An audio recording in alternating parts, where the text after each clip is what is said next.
Important issues पे बात करने के लिए आपको तकलीफ दी है। हम सब जानते हैं अभी अभी 9 अप्रैल को जम्मू कश्मीर लेजिस्लेटिव असेंबली का बजट सेशन पूरा हुआ। एक लंबे अरसे के बाद जम्मू कश्मीर में चुनाव हुआ था और गवर्नमेंट कॉन्स्टिट्यूट हुई, असेंबली कॉन्स्टिट्यूट हुई। लोगों की बहुत उम्मीदें, आशाएं, अपेक्षाएं नई सरकार के साथ जुड़ी हुई और इसलिए भी ज्यादा अपेक्षाएं जुड़ी क्योंकि चुनावी कैंपेन के दौरान सब पॉलिटिकल पार्टीज अपना मंशूर लेके, अपना मैनिफेस्टो लेके लोगों के बीच में पार्टीज जाती हैं। हम भी गए, इसमें कोई शक नहीं। नेशनल कॉन्फ्रेंस जो इस सरकार में है, उन्होंने भी अपने इलेक्शन कैंपेन के दौरान लोगों के बीच में अपना मंशूर जाहिर किया, अपना मैनिफेस्टो रखा, जिसमें उन्होंने बहुत बड़े बड़े वादे किए थे। उमर अब्दुल्ला साहब ने कहा था कि 200 यूनिट बिजली फ्री देंगे, 10 किलो राशन दे देंगे, 5 लाख नौकरियां दे देंगे, हर घर में गैस सिलेंडर दे देंगे। तो इस प्रकार के वादे करके जम्मू कश्मीर के लोगों को गुमराह करके मेजॉरिटी में सीट्स लाई और कश्मीर में विशेषकर और भी ख्वाब दिखाए और भी स्वप्न दिखाए कि 370 आर्टिकल को वापस लाएंगे। सो कॉल्ड जो यहाँ के पत्थरबाज हैं, सो कॉल्ड ये उनको पॉलिटिकल प्रिजनर्स बोलते हैं, उनको जेलों से वापस लाएंगे। इस प्रकार के लोक लुभावने वादे करके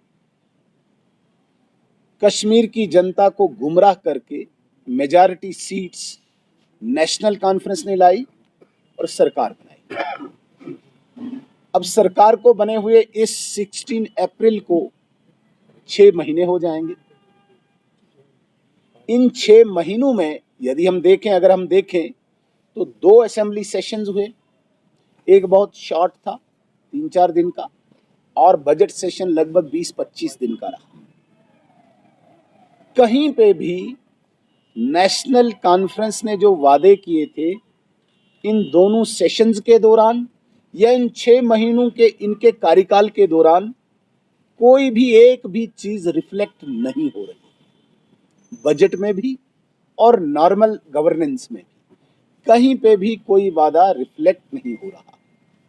हद तो तब हुई जब इन्होंने डेली वेजर्स के साथ मजाक किया, क्योंकि यही चिल्ला रहे थे डेली वेजर्स को हम रेगुलर करेंगे।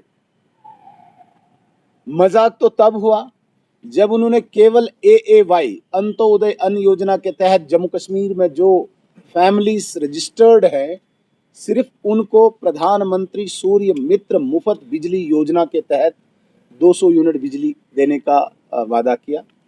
वो योजना केवल 2 साल की है, ये मैं आपको स्पष्ट करना चाहता हूं। और उमर अब्दुल्ला साहब कहते हैं कि हमने 5 साल में बिजली देनी है। भाई योजना ही केंद्र सरकार की 2 साल की, आप 5 साल से कहां से दोगे 5 साल के लिए। और AAY में मैक्सिमम 2-3 मेंबर हैं फैमिलीज में, उनको ऑलरेडी 35 किलो राशन केंद्र सरकार दे रही है। तो आप कहां किसको दे रहे हो? जिसमें 4 मेंबर हैं उसमें केवल आप 5 किलो बढ़ा रहे हो, वो भी धोखा। महिलाओं को फ्री बस सर्विस, लेकिन साथ में 7% किराया भी बढ़ा दिया, साथ में पेट्रोल को 1 रुपया सम पैसा बढ़ा दिया, साथ में डीजल को 2 रुपया सम पैसा बढ़ा दिया। तो मेरे कहने का एक तात्पर्य है, रूटीन गवर्नेंस और असेंबली का बजट सेशन, ये जम्मू कश्मीर नेशनल कॉन्फ्रेंस की, गवर्नमेंट की फेलियर को उजागर करता है, लोगों के साथ धोखा उजागर करता है, लोगों के साथ फरेब जाहिर करता है, जिसका मैं बहुत अफसोस है, जिसका मैं बहुत खेद है।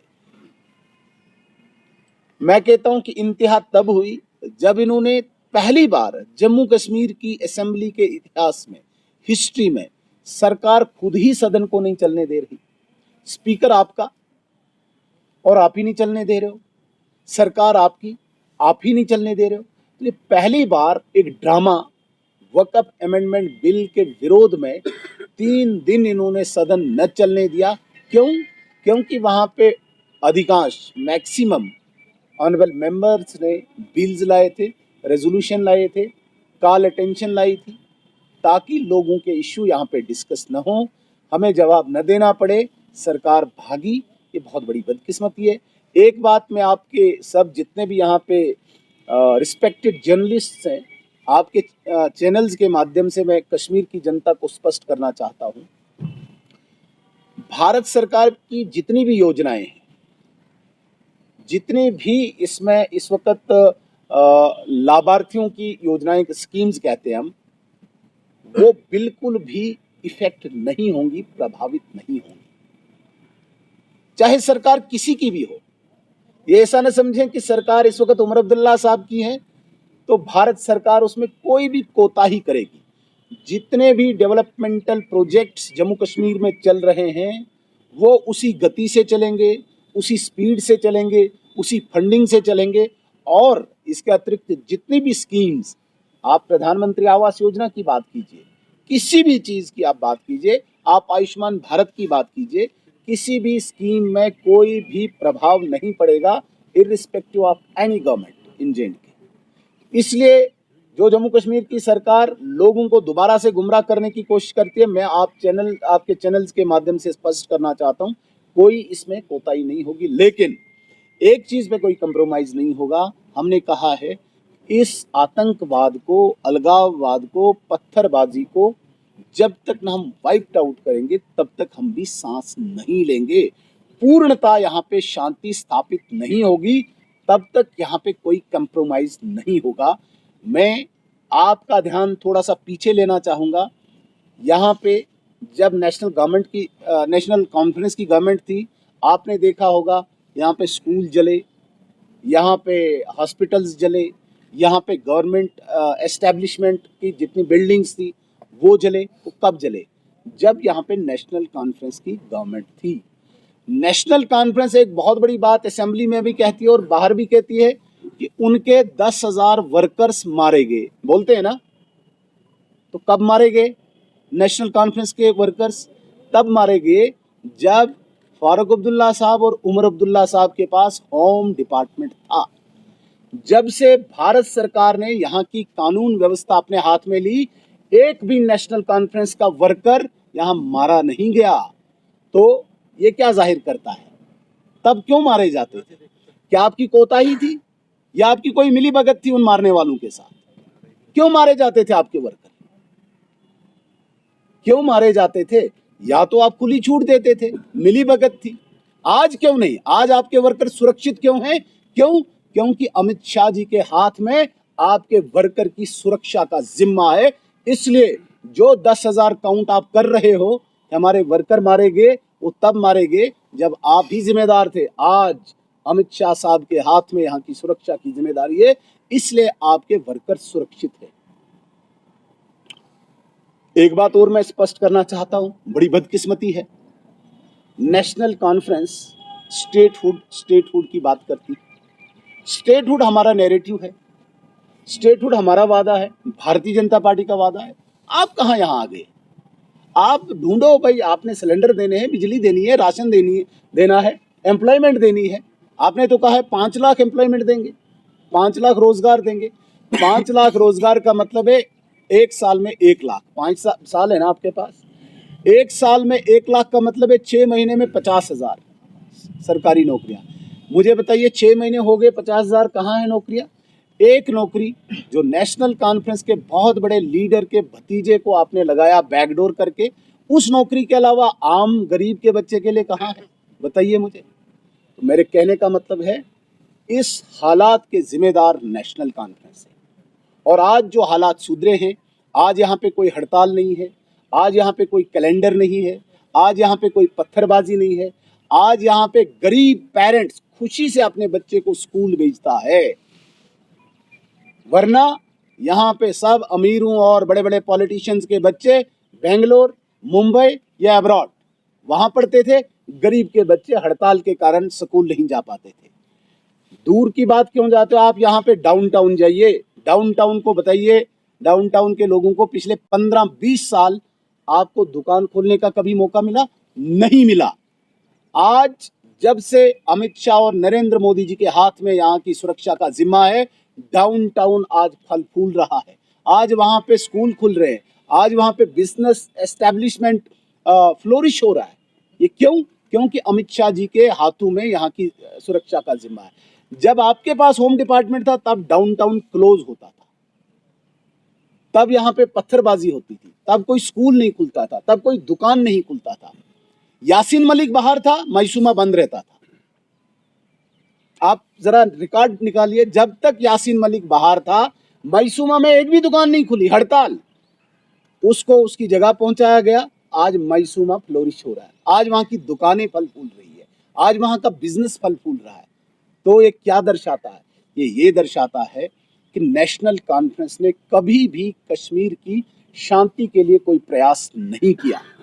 और आज भी हम स्पष्ट करना चाहते हैं, बड़ी बदकिस्मती की बात है कि जिन एमएलएज को बिजली, पानी, सड़क, स्कूल, अस्पताल के लिए आपने यहाँ से असेंबली में भेजा, वहाँ पे वो नेशनल कॉन्फ्रेंस के एमएलए नारे तकबीर अल्लाहू अकबर का नारा देते। इसलिए भेजा था तुमको?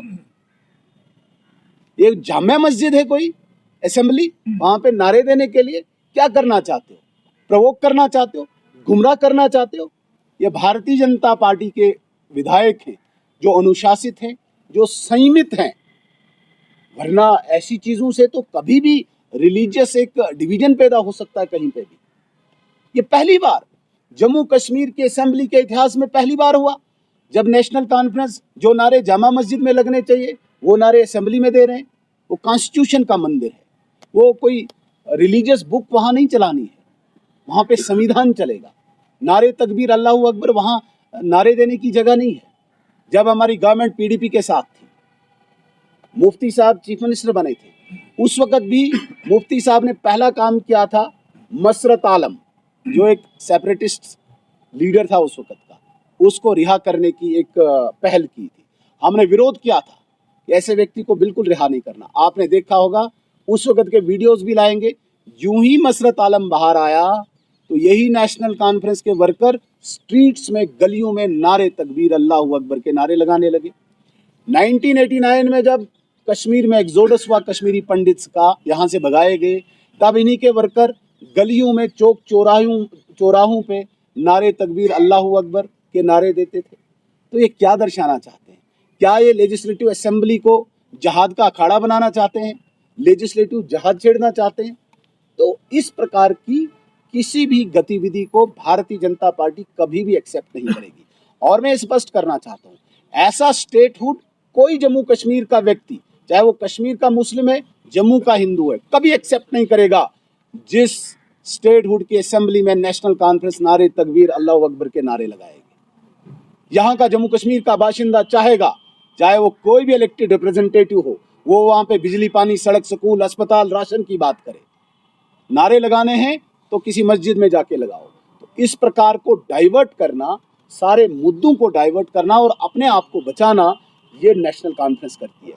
हम ये स्पष्ट करना चाहते हैं, हम कमिटेड हैं और हमारी पूरी लीडरशिप जो है, चाहे नरेंद्र मोदी जी हैं, अमित शाह जी हैं, अपनी गारंटी, अपनी जो प्रतिबद्धता है, अपनी जो कमिटमेंट है, उसकी हम गारंटी देते हैं। जो कहते हैं वो करते हैं। इसलिए आपके चैनल के माध्यम से कहते हैं, कश्मीर के लोगों को भी और जम्मू के लोगों को भी, आप बिल्कुल निश्चिंत रहिए। उमर अब्दुल्ला साहब को स्टेट मांगने की कोई आवश्यकता नहीं। स्टेट आएगी, राइट टाइम पे आएगी, उचित टाइम पे आएगी, उपयुक्त टाइम पे आएगी, अप्रोप्रिएट टाइम पे आएगी। निश्चिंत रहिए, आप इनके बहकावे में ना आइए और ऐसे रिलीजियस नारों को लेके आप स्टेटहुड मांगेंगे। ये क्या दर्शाना चाहते हैं? हालात खराब कराना चाहते हैं आप? लेकिन नरेंद्र मोदी जी स्टेटहुड के लिए भी कमिटेड हैं और यहाँ पे शांति स्थापित करने की भी कमिटमेंट है। एक बात, बड़ी गंभीर बात और विश्वसनीयता के साथ कह के मैं अपनी बात को खत्म करूंगा, हम पूर्णतः शांति यहाँ पे लाएंगे। आज आपने देखा होगा अधिकांश लोग यहाँ पे घूम फिर रहे हैं, टूरिस्ट आ रहे हैं, स्कूल खुले हैं, बिजनेस खुला हुआ है, शांति हो रही है। जो भी ये बचे खुचे आतंकवादी है, कोई पहाड़ों पे है, जंगलों में है, बिल्टअप एरिया में बहुत कम अब देखने को मिलता है, लोकल रिक्रूटमेंट बंद हो चुकी है। लेकिन जब तक न लास्ट आतंकवादी, लास्ट उसका हमदर्द, लास्ट उसके ढांचे का एक भाग खत्म हो, तब तक हम सांस नहीं लेंगे। हम शांति तब स्थापित करेंगे। यहाँ पे जिस शांति की बात करते हैं कि हमने शांति लाई थी, भाई तुम्हारी कब्रों पे अभी तक सिक्योरिटी है। भारतीय जनता पार्टी ये वादा करती है कि जम्मू कश्मीर में ऐसी शांति होगी, कब्रों से भी सुरक्षा हटाई जाएगी, उसको हम शांति मानेंगे। तो इस प्रकार की शांति को स्थापित करना भारतीय जनता पार्टी की कमिटमेंट है। लेकिन जो भी डेवलपमेंट यहाँ पे करनी है, जो सरकार की इस वक्त जिम्मेदारी, वो भागे नहीं, अपने वादों से नहीं भागे, अपनी जिम्मेदारी से नहीं भागे। दिल्ली और लंदन के